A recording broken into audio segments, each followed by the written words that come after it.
Hey everybody, this is Cathy from Whole Home and Body Health, and I have a video for you today on your gas meter. And once again, I'm pissed. I'm pretty pissed off because what I have recently discovered is that our gas meters here in the Treasure Valley are actually smart. So I just did a video a little while ago on smart meters, i.e. utility meters, which is what most people think of as smart meters. They are our utility meters. And I've been testing many of them here in the Boise Treasure Valley area, and I will link to that video below if you want to check that out. But I've come to a really, shouldn't be surprised, but frustrating discovery that our gas meters are indeed, without a doubt, giving off radio frequencies. So this is highly disappointing. You'll see on the face of the meter that they make it actually look like an old school analog meter. It's not digital at all. It looks very old school. So that when you see it, you think, oh, that's an analog meter. No worries. Well, utility companies are getting very savvy about this, and they're doing this on purpose with any kind of meters because they know that so many homeowners do not want a smart AK radio frequency meter on their homes of any kind. So they make them look like analog meters so that there's no hysteria, right? So that we don't complain about it and try to get an opt-out. Okay, well, I was taking some measurements on the inside of this house. This is actually where I live, and the kitchen is on the other side of here, and I spend a significant amount of time in the kitchen. I'm a nutritionist, right? I'm cooking in there all the time.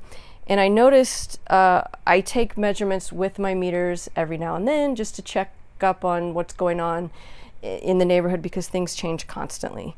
And what I found was I was getting about 20 to 30 microwatts per square meter pulses. So I was like, what is that coming from? Because I don't have any radio frequency, anything in the house. I have a phone, but it's on airplane mode. That was a spike right there of 190 microwatts per square meter. And another one right behind it, which is interesting because that doesn't usually happen. So anyway, because I don't have any radio frequency devices in my home, I knew that there was something going on. So of course I come out here and here's the gas meter. Now at first glance I think, well, that's got to be an analog meter. It sure looks like an analog. But if you watched my video on smart utility meters, you know that if something is giving off radio frequencies, by law, it has to have an FCC ID number on it. So I went looking, and what did I find? Sure enough, there it is. FCC ID EWQ100GDLAS or something like that. That is the FCC ID number. That means it gives off radio frequencies. There's another spike, 190 microwatts per square meter. So what does the number mean? Well, according to building biology guidelines, safe levels of radio frequency, well, safe levels are none, but as long as they're under 10 microwatts per square meter, I'm not going to be crazy concerned about it. If it's above 10, then that's going to cause us some significant biological impact. If you're extremely sensitive, you want 0, but that's almost impossible to reach in this day and age. So here I'm getting 190 microwatts per square meter coming out this direction. Now the good thing is that this meter is facing this way, away from the house. So that's why the pulses that I'm getting inside are between roughly 20 to 40 microwatts per square meter. And that's of course much better, but I don't want that much. I don't want to be hit with those radio frequencies every minute that I'm working. And that one went above, I don't even know what that number was because it maxed out that on my sensitive setting, so I'm going to increase it a little bit. So you'll see it's happening every minute roughly. So what I'm going to have to do now is figure out how to shield this so that it stops coming into the living space. And what I'm going to want to do is somehow figure out how to shield behind it. Now it is shielded quite a bit to some degree because I'm going to assume that the radio frequency motor is in this component here, and this is all heavy duty metal. So it is shielded to some degree. Hi there, little Snoop. This is my kitty. It is shielded to some degree with just the metal housing, but it's, as you know, the readings told me, I'm still getting it inside. So I might have to shield it like over here or over here. Whew, I don't know yet. I'm gonna have to play around with that and try to figure that out. So stay tuned for that video. It could take me a little while to figure out exactly the best way to shield it, but I want to be able to do that so that you guys know what you can do, and you can have an option for shielding the meter if it's close to any living spaces. Now again, if it's not close necessarily to any living spaces, then I'm not going to be all that concerned about it. But if it is within, you know, I don't know, 10 feet or so of a bedroom, kitchen, living room, TV room, anything like that, then we want to shield that because we don't want those pulses.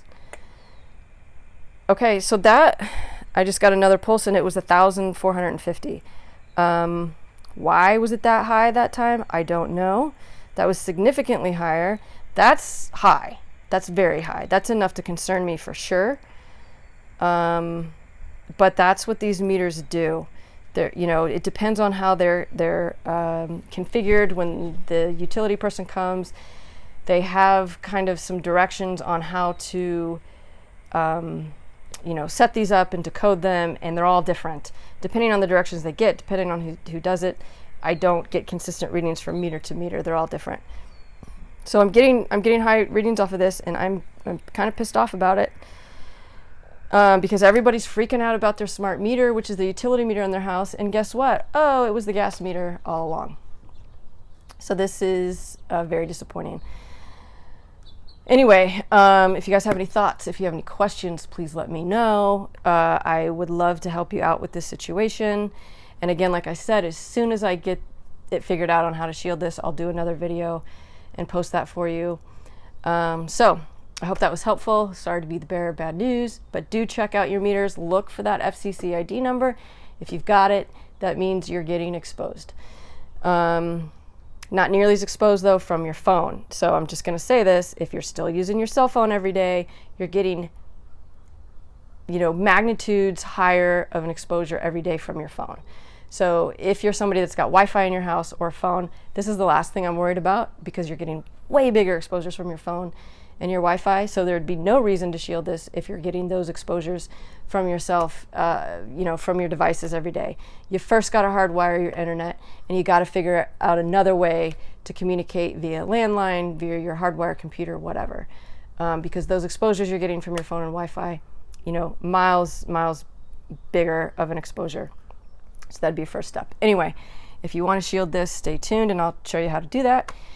And let me know what other questions you have, what tips you have, what comments, anything. If you find this helpful, I'd be very, very grateful if you were to give it a thumbs up and to subscribe to my channel, because that helps me tremendously with exposure to get this information out there, and so that I can help to, you know, bring more of these videos to you in the future.